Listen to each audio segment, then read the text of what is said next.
एक और अहम मामला ये है कि कराची के शहरियों से ई चालान की मद में चंद ही घंटों में करोड़ों रुपयों की वसूलियां की जा रही हैं।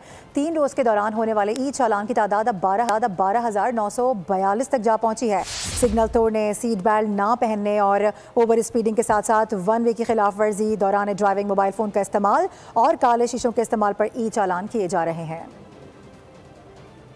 भारी भरकम ई चालान कराची वालों के लिए वबाले जान। शहर कायद में ई चालान के नाम पर लूट मार का सिलसिला जारी। गुज़िश्ता 3 रोज के दौरान ई चालान की तादाद 12,942 तक पहुँच गयी।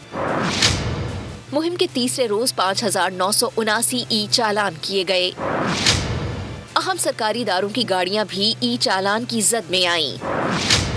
ट्रैफिक पुलिस के मुताबिक मजमूई तौर पर 35 सरकारी गाड़ियों को 3,80,000 रुपए के चालान जारी किए गए। जब सड़कें ही नहीं तो इतने भारी भरकम चालान किस लिए भरें? सबसे ज्यादा टैक्स देने वाले शहर के सहूलतों से महरूम बासी चीख उठे। रोडें टूटी हुई हैं, कोई पूछने वाला नहीं है। अगर रोंग साइड आते हैं मजबूरी के तहत, कोई इमरजेंसी के तहत, तो ई चालान कटता है, फौरन लाके 5,000 रुपए का चालान घर पे तैयार है। जुर्माने की रकम बहुत ज्यादा है। देखिए, जुर्माना जो है सिर्फ एहसास दिलाने की हद तक होना चाहिए।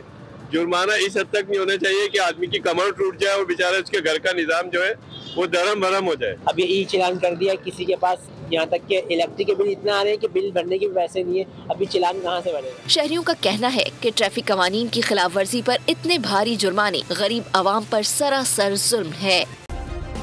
सब्सक्राइब करें और बेल दबाएं ताकि कोई खबर रह न जाए।